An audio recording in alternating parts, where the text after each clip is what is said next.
we go again. It's Kidney, my brother from another mother. What's going on, bro? Man, I'm cooling, bro. What's been good, man? We ain't potted in a minute, bro. Yeah. Where you been at? What you been up to? Man, your boy went on his first cruise, bro. Hey, what you think about it, man? It was a different experience because of the fact, like, you got to understand it's hurricane season. So we were Right. out there running from the hurricane, essentially. Uh, it didn't affect my overall experience. Never got any bad weather. The Okay. crazy part is while I was on a cruise and I went out of Galveston, Charlie and Carly went on another cruise going out of Miami. So they were kind of in it. They got some excuse me. They got some rain, some heavy rain or whatever. But ultimately they were good the whole time. Me and my brother-in-law had the internet package, so we was able to keep in contact. So that's how I was able to let everybody know we was good. So but yeah, I mean the cruise itself was dope. You know what I'm saying? It was for people that have been on the cruises, is not new information. It was a hotel on water, a mall on water, you know what I'm saying? Restaurant on water, like it's a hotel really on water. Did you stock up on the liquor? That's always like a thing. People usually go out on cruises and you come back with these cheap, exclusive liquors that are like almost half the price they are when you in stateside. Did not. There was one particular liquor I was looking for. We couldn't find it, and we found out after the fact that the dude in Mexico that was trying to give it to us, he actually was giving us a great deal, and we didn't take him up on it. But I got a couple of Louis things out there, so that was dope. Um, but other than that, man, just enjoyed the vacay. You know what I'm saying? Just to be able to kind of go out there by myself and hang out with the fam. My sister's birthday, she was celebrating her 40th. So mom and dad was out there, nephew was out there, niece was out there, brother-in-law, and then a couple of her friends that she works with. So it was real dope. We had like 21 people in our party. Wow. Now, listen. So one of Yeah. the things that I've always been, one of the things I think about on cruises, right? Because I've been on a few Mhm. cruises before, and I think one of the things that's always been pretty dope is that I typically try to get like souvenirs of some sort for every single spot that I've been to. So every cruise that I've done, I've had a Barbados one that I got like little trinkets from and everything like that. Got them stocked up on my shelf, right?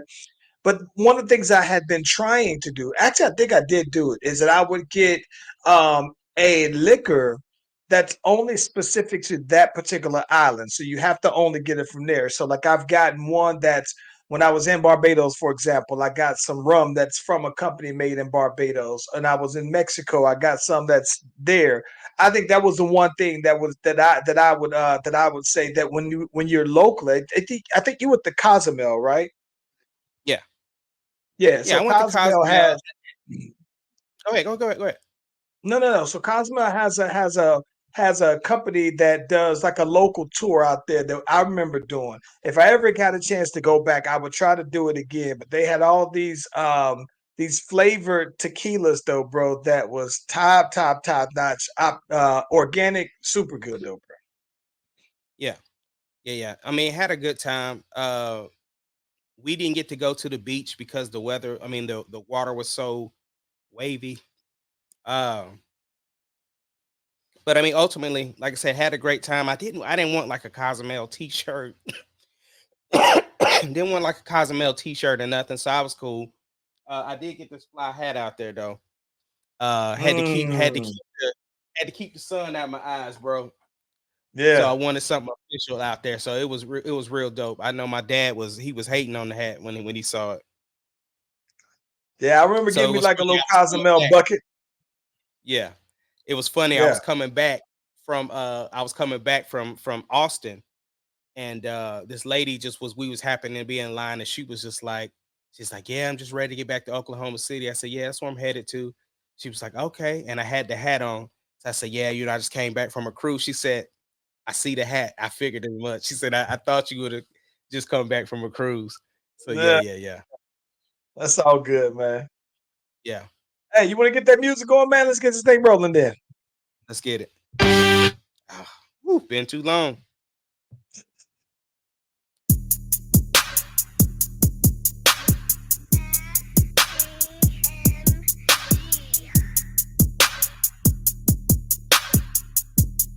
It doesn't matter what your name is. Slash Brothers Podcast, the greatest podcast of all time.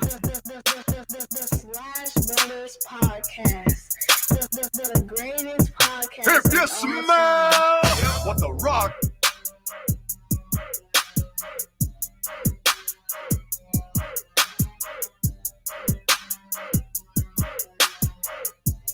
It doesn't matter what your name The is. Slash Brothers Podcast, the greatest podcast of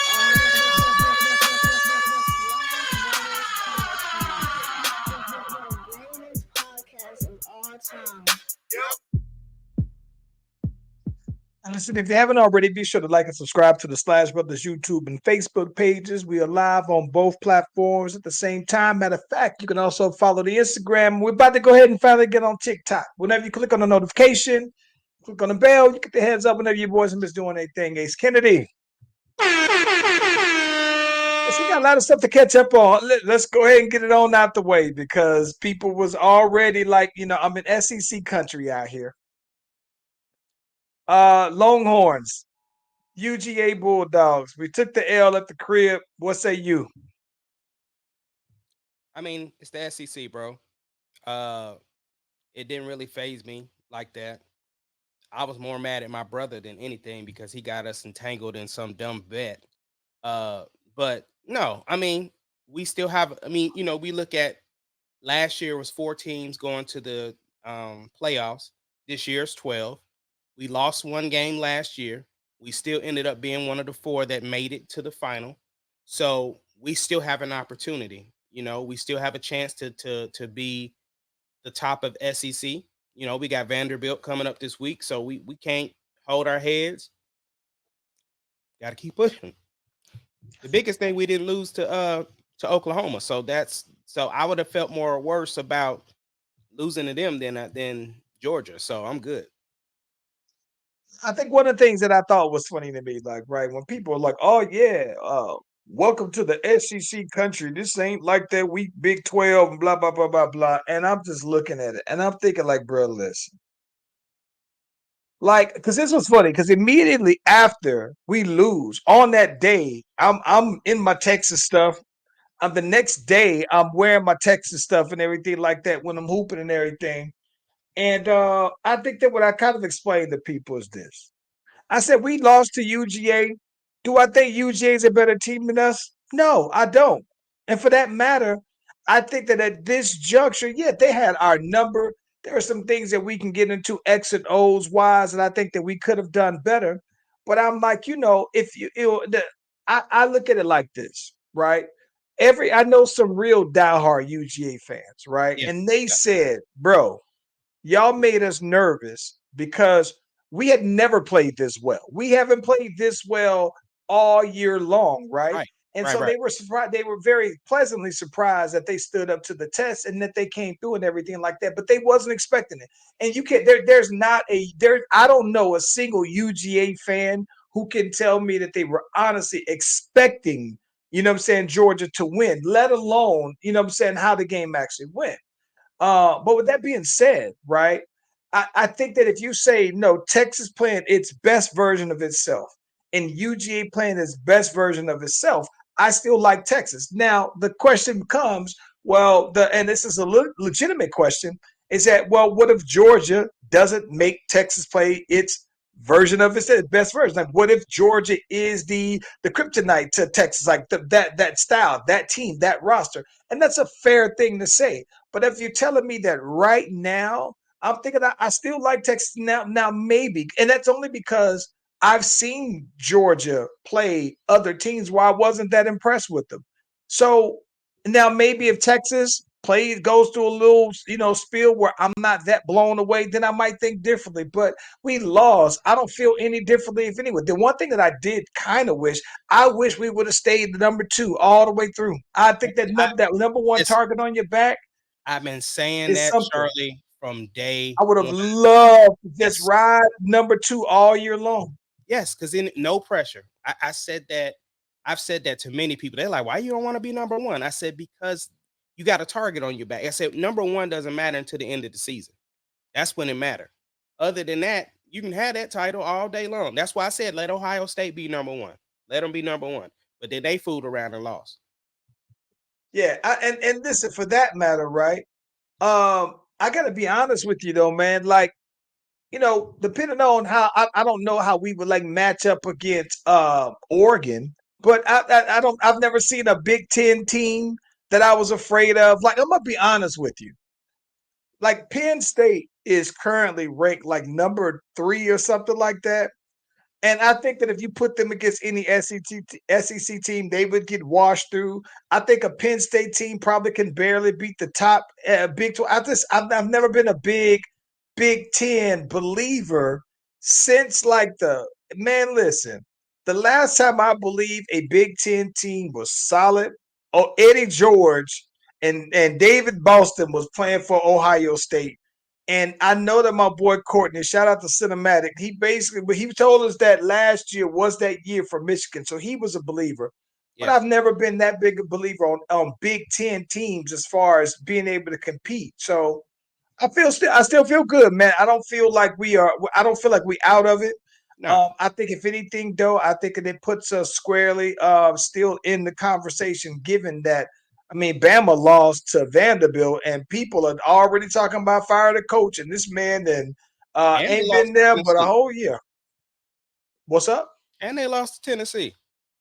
Well, so they lost to Tennessee, but then they also lost to Vanderbilt. And I think that, to be honest with you, the Vanderbilt one is the one that hurts the most, because I never thought in my lifetime that I would see Vanderbilt beat Alabama. Yeah. So so I can see that, but golly, man, I don't know.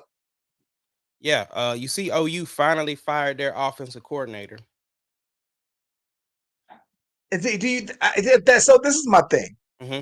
I do believe when you fire the offensive coordinator, right, that's one of the first things, because if you're not scoring, right, then never mind the quarterback play or lack thereof, because I think that we both can agree that OU's quarterback is supposed to be kind of good, right? Yeah. And so I think that when you're not, it's the most logical move to make. It's almost like when you get the score ran up on you, and let's just say you can't, even though like OU's coach is a defensive coach, so he's not going to fire his defensive guy. That's his calling card. Whoever he has under him as his coordinator is preaching his principle. But I think that it's just interesting to me, though, man, that I didn't think that OU would come out like looking like this.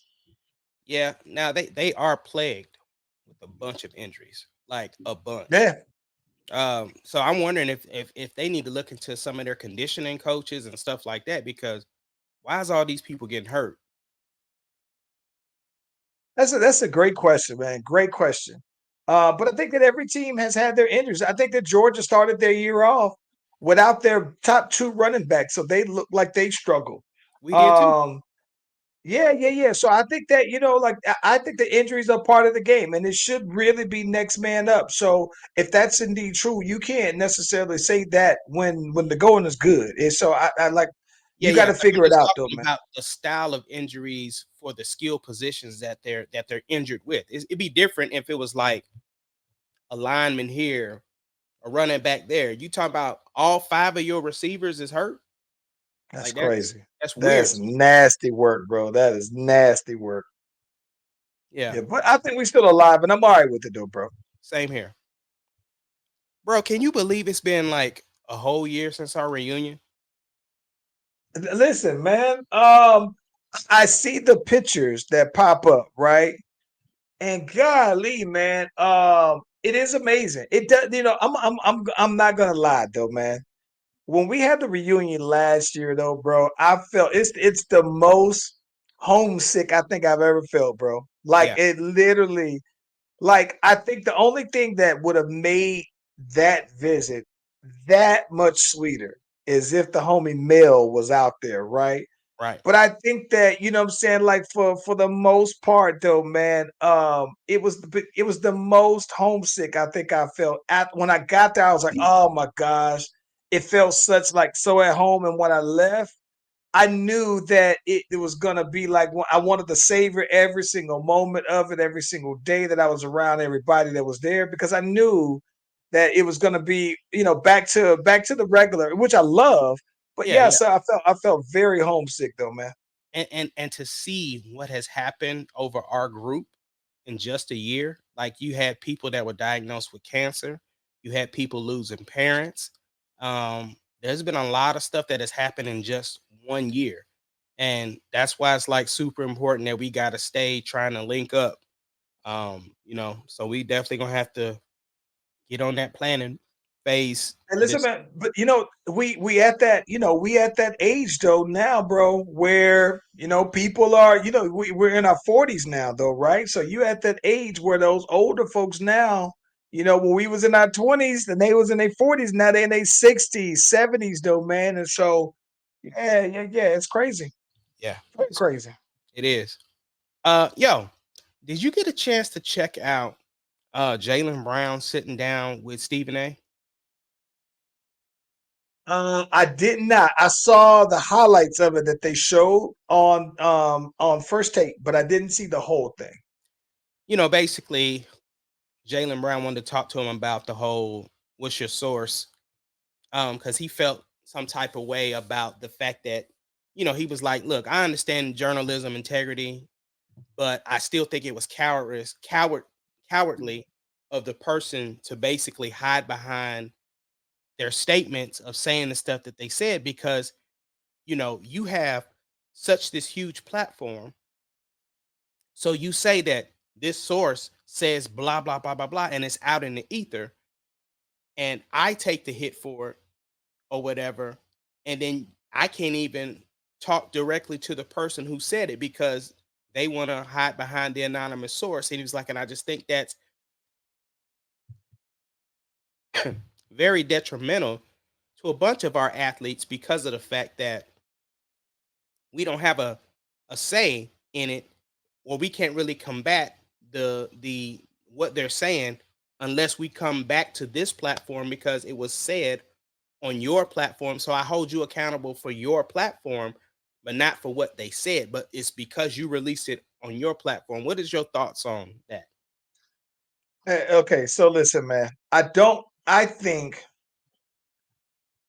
so. I saw Stephen A. Smith respond on ESPN today, and I look at that in terms of this. I understand what Jaylen Brown is saying, right? But I also probably am more inclined to agree with Stephen A. Smith because Shams and Brian Windhorst and Gene, dropping the Woj bombs, like you're only as good as your sources anonymously. And the minute that you start to disclose your sources, right, then I think that you lose trusted assets to your story, to your platform. So I think that now. Here's my thing about it: if you're telling me that what they said is just flat out not true, then call out the person who spoke about the source and then say no. That not only is that person lying, but there's you can still defend yourself. But I think that I do understand that from a writer's perspective, if you have some, if you have confidence in someone's discretion, or if, as a matter of fact, if someone has confidence in your discretion as a writer, that you won't say their name. I think that those kind of anonymous sources are how a lot of truth is actually broken in sports. So I don't have any problem with it, to be honest with you. I don't either. I just don't think Stephen A was able to articulate it to him in a way to make him comfortable because I think, like Stephen A was saying, I don't think what they were saying was negative. They're just telling you the conversations that are happening.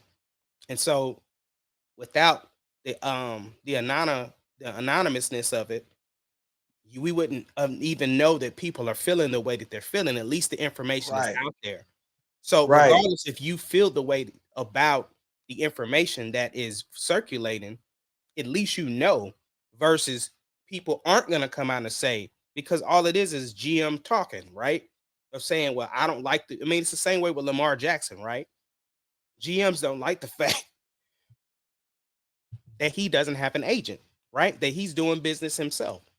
So they don't like that because they don't want other players to not have agents and then they're running business for themselves. So those type of people, the smart players, the smart businessmen, aren't liked by other businessmen because the other businessmen are only businessmen, whereas like LeBron James is a businessman, an athlete, an entrepreneur, a this, a that. You know what I'm saying? And a business. Yeah. I'm not a businessman. I'm a businessman, Jay-Z. Yeah, I know what you're saying. Listen, I think so. This is kind of interesting you said it because I remember reading Ray Allen when he was negotiating his deal with the Bucks at the time.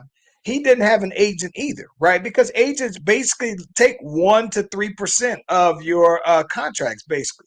And so Ray Allen was like, "Listen, man, if I'm sitting here negotiating, you know what I'm saying, a $100 million contract." And you got an agent who's basically going to come in and get $1 million or $3 million from that, and basically all they're doing is overseeing something that in principle, there are certain standard language within NBA contracts, and so I think that what they said Ray Allen did, and it could be that it was Seattle or the Bucks, but basically he got Johnny Cochran, paid Johnny Cochran $500 an hour and then basically had him to oversee the contract language, basically just review it. Didn't have to have an agent just to make sure it was accurate, had his lawyer basically on there and then signed it, and that was it. But he went in and basically said, no, you should be able to, for the ownership, be able to look them in the eye with a handshake and be able to go ahead and negotiate terms. So that's where Lamar Jackson is coming from. He's like, listen, if you try to tell me that we all family, then family don't try to, do some sneak diss and stuff like that for contract. I should be able to come to you, right? But I understand though, man, like that, in the sense of that conversation though, man, it's like you don't know that those conversations are even being had without confidentiality and without sources though. So man, I agree with that though, man. I mean, I see both sides of it. But at the same time, I also, I understand and I'm more inclined to agree with Stephen A. Smith still. And that's rare that I'm gonna say that too. Very, very, very, very. It's like you know what I think? So it's kind of funny because this is what it's like. It reminds me of for football, right? The Jets. The Jets went and fired their head coach, right? And so some people who might be loyal to the head coach might just necessarily be like, listen, we don't think that he got a fair deal. We think he took the scapegoat, whatever you might want to say it. But some people who are loyalists to him might just necessarily say, no, y'all wasn't around. Here's some of these, I'm a remain anonymous, right? But here's what you need to know that was really going on. And so from that perspective, it gives you more insights on maybe that it wasn't a head coaching thing. Maybe it was just it wasn't X and O's. It was a personality. It was this, that, and the other. So I can appreciate the confidentiality of sources and not quoting and naming your sources though, man. So I don't know. Yeah. We stay in sports or we because I know we got some other stuff to get to sports wise, but what you Well, let me ask you this. So Yeah. I did want to ask you this though. Since we brought up Lamar Jackson, right? So, I wanted to see since you've been gone, we got back. Robert Saleh got fired, right? And then the Jets have traded for Devontae Adams. Mhm. And then has since lost with Devontae Adams. I gotta ask you something, bro. And this is just because again, the people are asking, so I'm assuming that somebody wants to know. Are the Jets all the way done?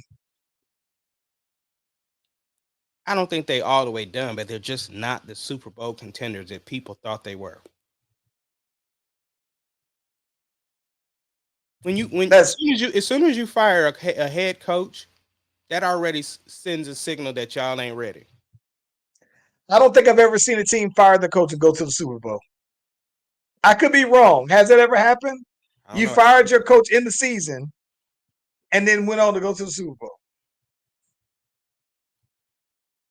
That's a good question. I don't know. But listen, I'm gonna be honest with you.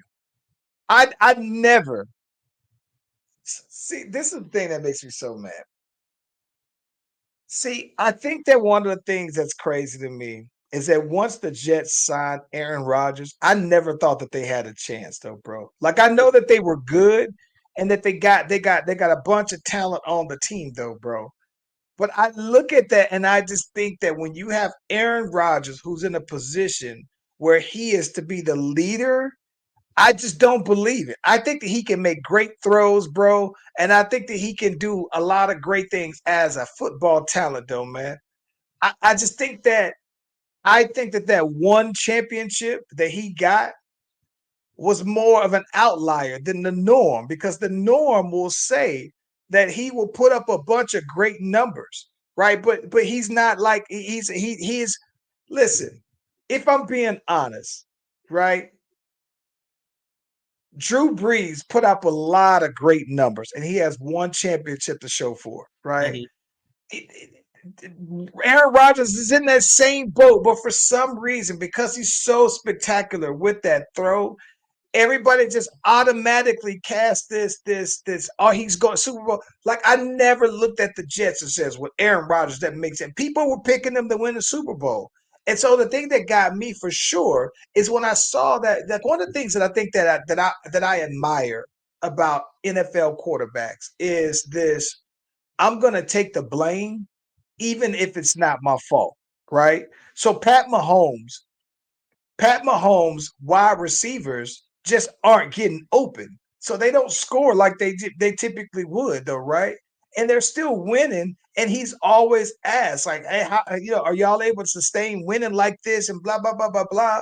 And I've never seen him throw any of his wide receivers under the bus. I've never seen Lamar throw any of his guys under the bus. I never seen Jared Allen talk about my boy Diggs. Even he could have went lower. And on one of their first losses, I never saw like I think that Aaron Rodgers was like, nah, that wasn't me. That was the wide receiver. He didn't run the right route. He didn't expect to say that. And I knew from that point it didn't matter. They were gonna lose. Like when his coach tried to dap him up and he kind of stiff armed his coach. I said, they're done, bro. They're cooked. And I just he as good as he is, and for every reason that you want to root for Aaron Rodgers, he's so unlikable, though. He makes you not want to root for him, though, bro. I What think is that your team looking like, though? my team is looking all right, and we beat the over in London, your boy with the long hair, the Trevor Jag. Lawrence. Yeah, we beat them. Yep. Um, like I said, improvement every single week. That's all I want for my team. It's trying to manage expectations and just going one game at a time. That's really what I'm going after. So it's just next game for me. I'm not looking ahead on the schedule. Like I'm just, can we win this one? Can we win this one? Because I see Caleb just getting better and better every game, and that's what's important to me. What about your boys?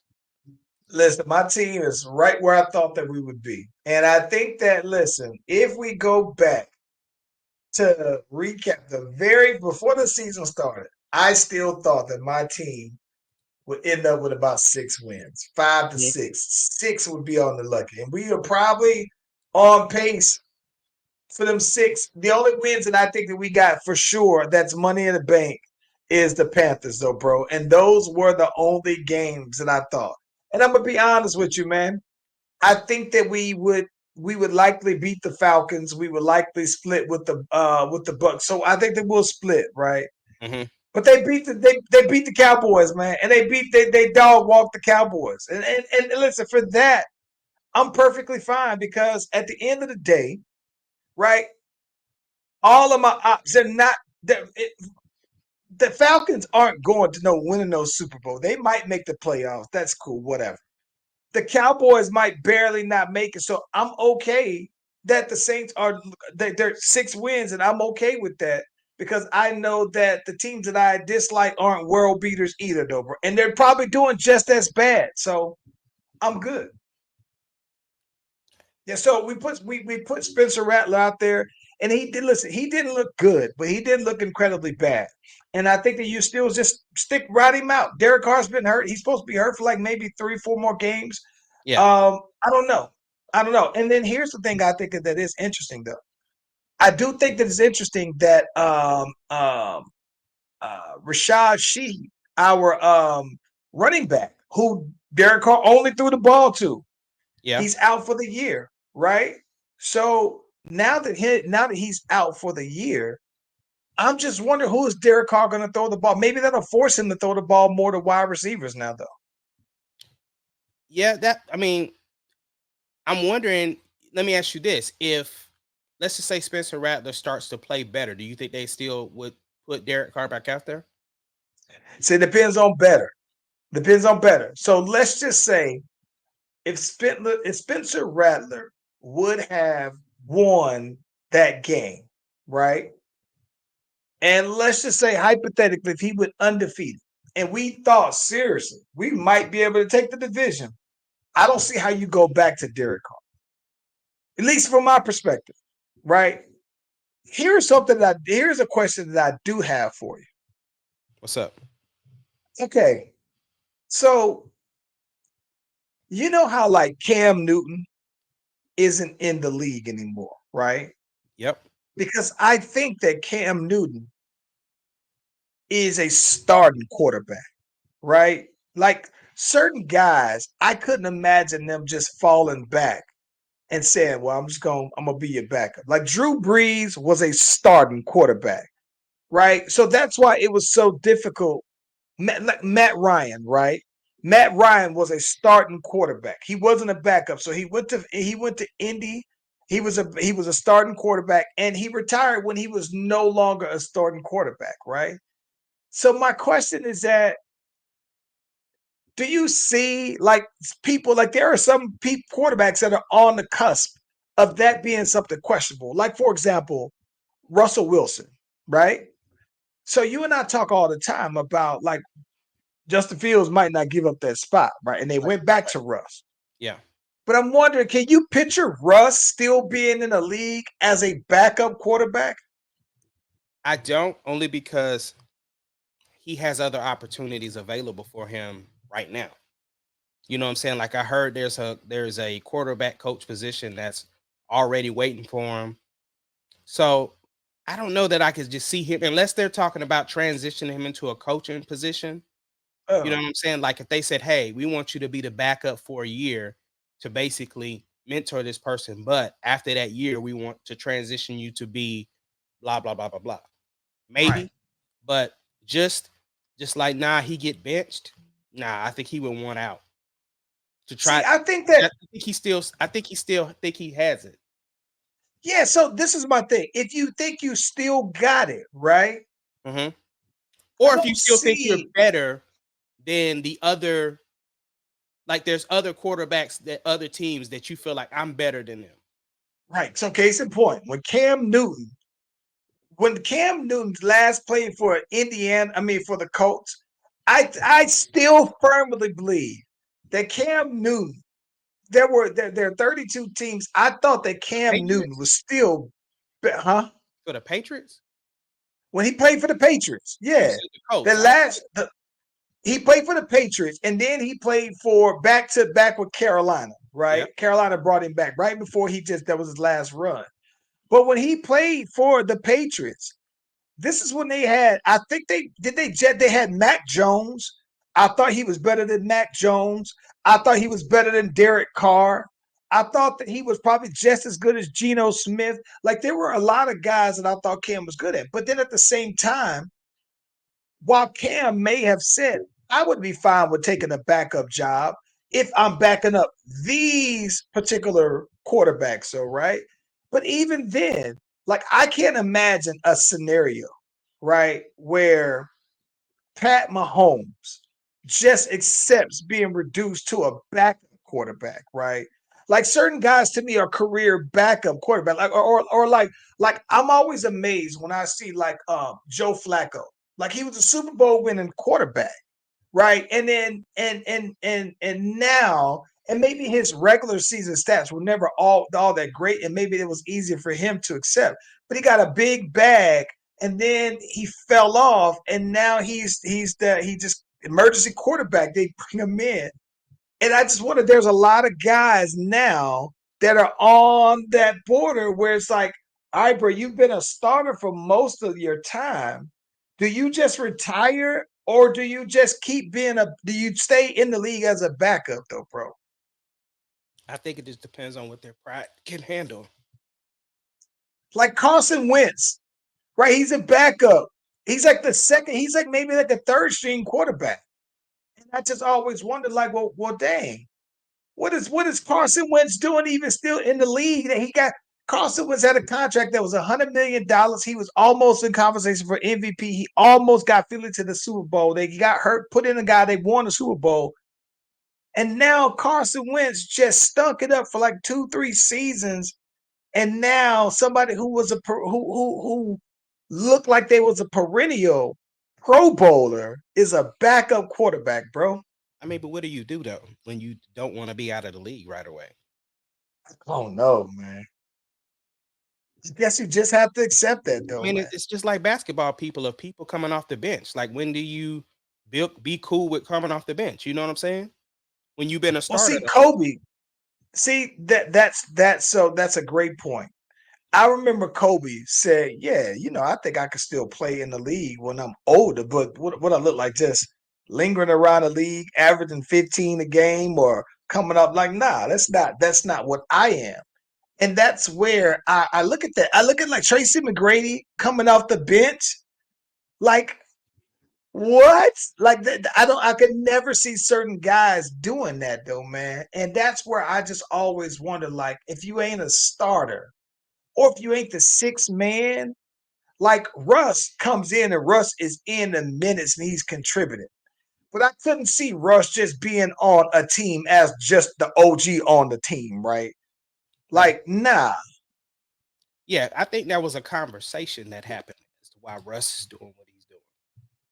Sure, but I'm just saying in general, right? I think that Russ would rather retire than to just stick in the league as the 12th man on the team. Right. I do too. Yeah. But he also loves basketball enough. I could still see him wanting to contribute to mentor some young guys. I don't know. Russ is different. Yeah. It's kind of hard to, Yeah. to really say what he would and wouldn't do. True. That's true. Hey, the NBA starts tonight, though, bro. Biggest storyline, biggest headline. The Thunder being hurt. I won't say it's the biggest headline, but it's when you have the expectation that the squad is expected to do well, people already talking about can the Thunder win 70 games, and so to start out with an injury that sucks. iHeart is hurt. J Dub went down with an ankle injury. It's not serious, but he may not be ready to go. So I don't really know what necessarily would. Oh, I guess the biggest storyline will be Kawhi Leonard. Because it went from, this is why. The timeline is you get pulled from the USA team. Which we all said, why are you over there? You couldn't even finish your Clipper season. Why are you trying to play for Team USA? So they did the right decision. They get him back. He has this quote unquote procedures for his knee. Then they said that the medical staff found a way to finally keep his knee from swelling up. And then he's out indefinitely. You already let Paul George go, which he's also injured. But you're stuck. The reason why I bring that up is because the point was to have all of these stars to fill, and you let Russ go. So you're supposed to have all of these stars to put butts in seats for this brand new stadium that you built. And your marquee guy was supposed to be Kawhi. You bet on that horse.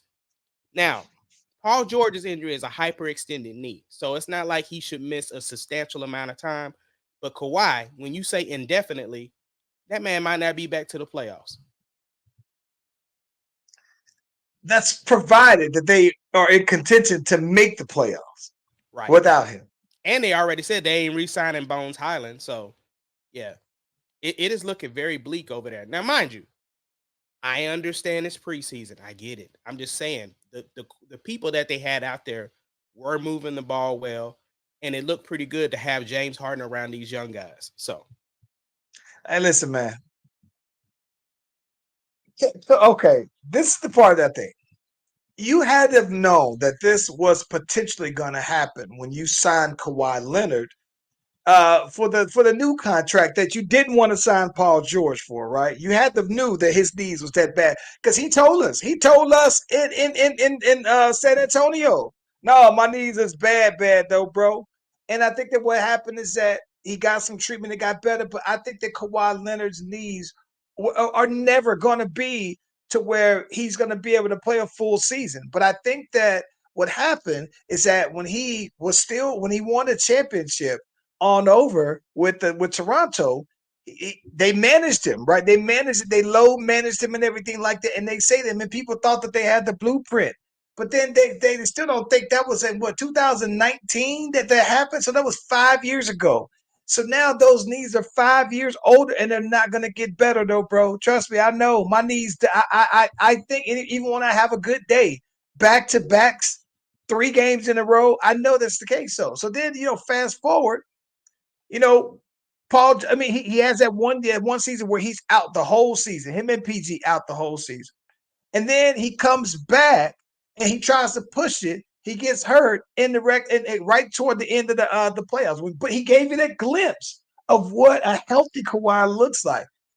And I think that what's crazy is when you re-sign him to that extended deal, and even before, when you bring him over there, you're bringing him over there all on the hopes of a healthy Kawhi, which we haven't seen in 8 years, maybe, a healthy Kawhi. And so I look at that and I say, well, you chose him over Paul George. If that's the case, that's cool. I'm not going to be mad because everybody's right when it comes to Paul George, right? But I think that the big thing is that now, though, you look like a fool because at least you would have had Paul George to keep you looking like a contender. You could have at least, now you don't know when Kawhi's coming, so the stadium you got to fill up. You ain't got your star attraction there, though, right? So I don't know, bro. Don't let a whack team come. You ain't gonna be able to fill the seats. Listen, man. Do you want to go see the Hornets play against them? I don't know if I do. I don't know. I don't know if I want to see Portland play against them like that. So I don't know, bro. I think that the funny thing about it is, to me, it's like him being out indefinitely. You're basically hoping that you can load manage him and have him play 40 games, 50 max, and save some legs if you are contending for the playoffs, though, bro. Is that any worse than Joel Embiid saying he might not ever play back-to-back games? I'm okay with that. You know me, I'm for the players. My thing is that if somebody comes out in the beginning of the year and tells you I'm not playing back-to-backs, if I'm a fan, I need to look at the schedule to know when not to schedule me going to see a game. I'm okay with that. See, this is the problem that I have. And I look at this almost like I saw Kevin Garnett basically express exactly how I feel about this. The job, right? The NBA job is 82 games, right? It's not to see how few games I can play to still win. The requirements for the job is 82 games, though, bro. So, like, I understand that things happen. I understand that you might want to rest, do whatever. But the job of an NBA player and the requirements is 82. So when you start to move the number, that's why I think that That's it not was the requirement. The requirement is to play as many of those 82 games as possible. The problem is this, right? Mm. On your job, you are paid a hefty salary to do the things that you do, right? So your job would expect you to be there as much as possible. However, you have times that you can take leave. That time, right? It doesn't include, so that you know what, you do have time. That's a great point you said it, because you have 82 games, right? You have 6 months out of the year that you don't play. That's what you have that for. So the job is the 82 games. The requirement is the 82 games. My job requires me to go from 8 to 5. So I show up from 8 to 5, right? Let me ask you a question. Can you, at any time when you schedule it, break the times that you're supposed to be working? Does your job tell you, well, you got the weekends? You don't get to do anything throughout the week outside of your allotted work hours. No. I agree that in my job, right? In my job, I do have paid time off where I'm off and it's paid time. And I understand that from an NBA perspective, your contract allows for you to have paid time off. My thing is this though, bro. You have built-in time off 6 months before the year. My thing is at this though, man. I think that the part that the way I look at basketball is that part of the grind and part of what I respect about winning championships is the 82 game schedule, right? It's like if you're trying to diminish the 82 games and say, well, let me play as many as I can, and as many as I can is 50.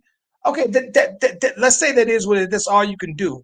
But I think I look at that and say, no, winning championships aren't supposed to be easy. So if you're saying, well, I'm going to go 55 games because it's easier for me to go ahead and do that.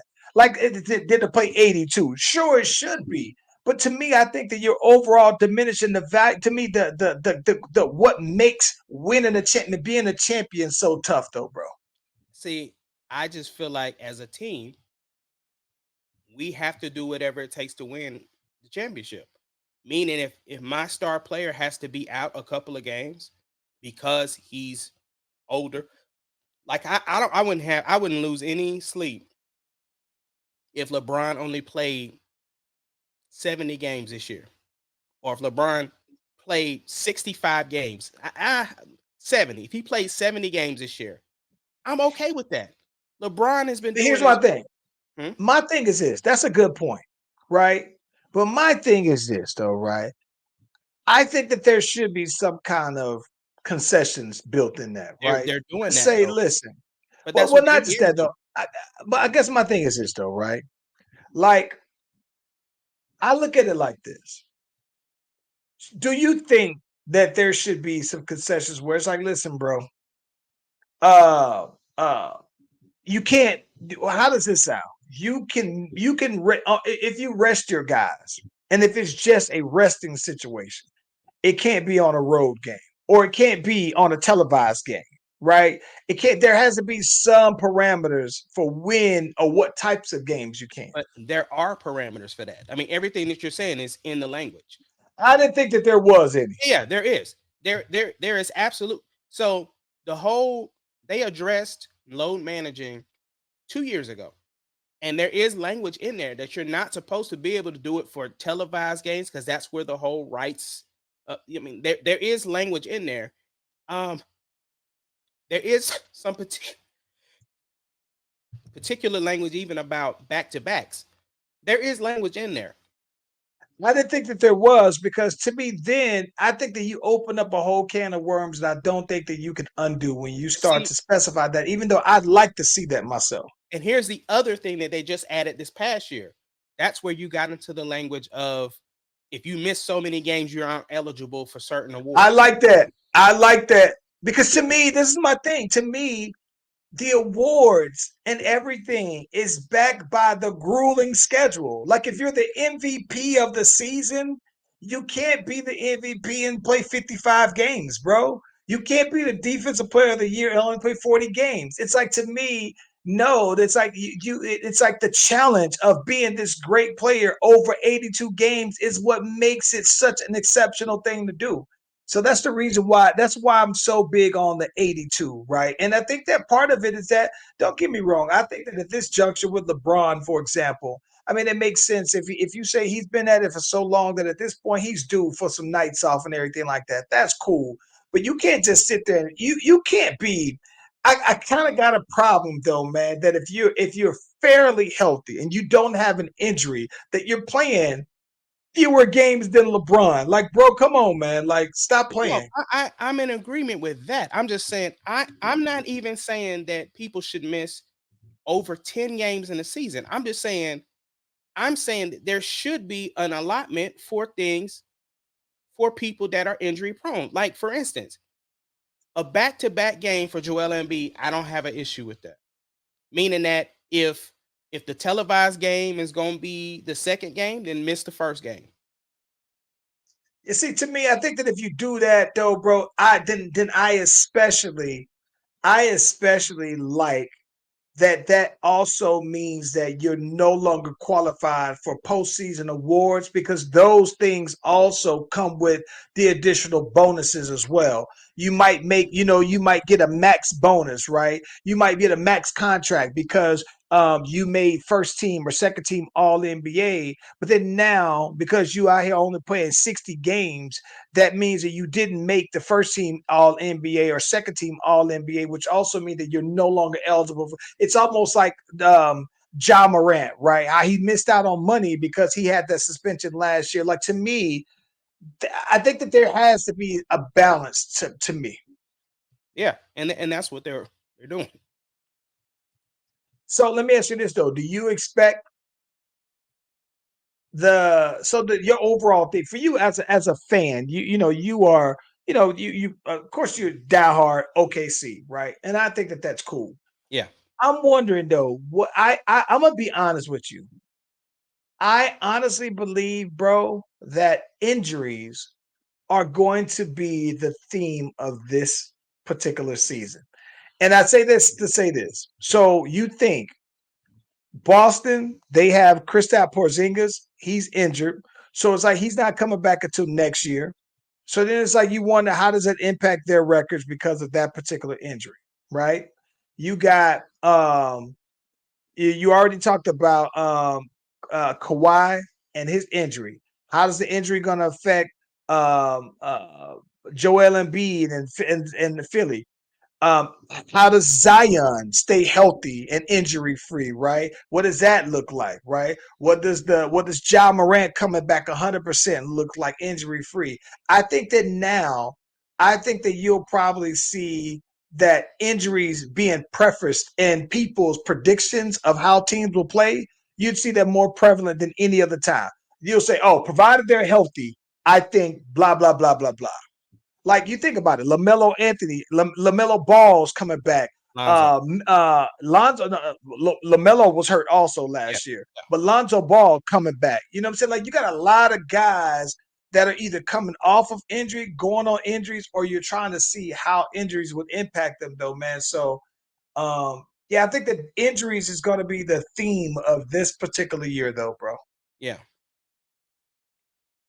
Yo, bro. What you got? What you got for the week, man? Before we wrap, man, we gotta say congratulations to New York, man, finally getting that championship, WNBA. Ooh. Hey, listen, man. First of all, congratulations to them. Yeah. I'm gonna be honest. I like all that smoke that Minnesota's coach is giving out there, though, bro. What'd she say? She said, "Oh man, they've been building this on up for a while. Congratulations if this is y'all woman. Y'all got y'all first. We would have been on 5 if y'all didn't cheat us out this one though. So it's nothing." She's like, "Y'all, it's only that big of a deal because it's New York, whatever, whatever." So I like that kind of energy because I think the big thing that she's basically saying is that nah, you know what I'm saying? Like y'all, they called foul on this girl. They didn't. It was clearly not a foul. I think that she was just like, nah, they kind of helped y'all out. But congratulations if y'all want to celebrate y'all first one, whoop-de-woo. I like that energy, to be honest with you, though, bro, because I fully expected for it to be Vegas and New York playing. And so I'm not mad that Minnesota, who also was a previous champion, was like, nah, I'm not that impressed, though, bro. So I liked it. But I do think that it was interesting, though, that like that like Stewie didn't get like the MVP or whatever. They got the girl Jonquil, I can't think of her name, Jones, wound up getting the MVP. Yeah, But, Sabrina was I like. she was absent, bro.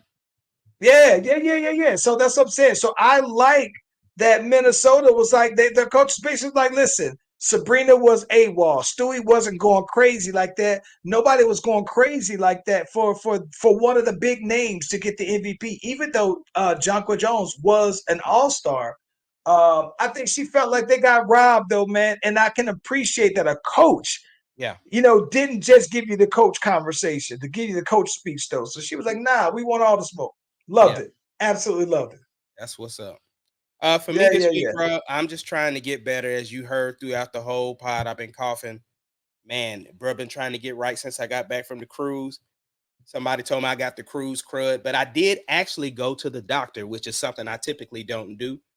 No vid for your boy. Just basically my allergies, my asthma, all of that working together, the change of weather coming from tropical weather back to this. I Yeah. mean, it was cold yesterday. It was 95 degrees a day in Oklahoma. Like, go figure. Like, so I'm working through that. That's all I'm trying to do is get better, bro. Other than that, that's about it. Trying to get ready. Deuces season starts next on Halloween, next Thursday. So yeah, I'm ready for that. Yeah, man. I think that for this week, I'm back in the lab though, bro. And I think that what I love, I've been in the lab real heavy. Yeah. But I think that I've been in the lab real heavy, fine tuning, because I think that dog, listen, I know that I was very excited when we put out the last couple of projects. This one that I'm working on now, I'm super excited, but I'm also super excited about the next two, right? It's like the next two ones that I have, I'm sitting on these things though, bro, and I think that they could be like big songs. And I think that it's probably why the rollout for them is even more of a special thing. So I gotta chop it up with you on that, but I'm back in the lab though, man, and back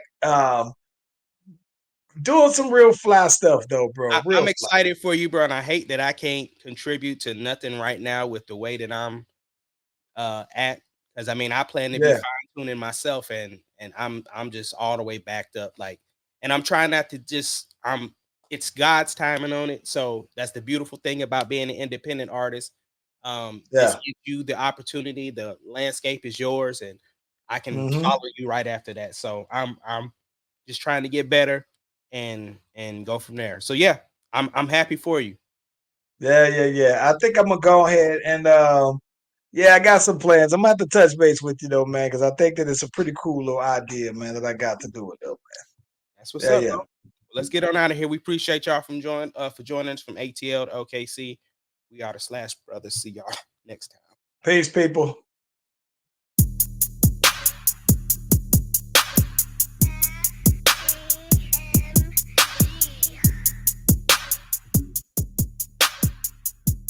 It doesn't matter what your name is. Slash Brothers Podcast, the greatest podcast of all time. The Slash Brothers Podcast, the greatest podcast. Can you of dig all it, time. sucker?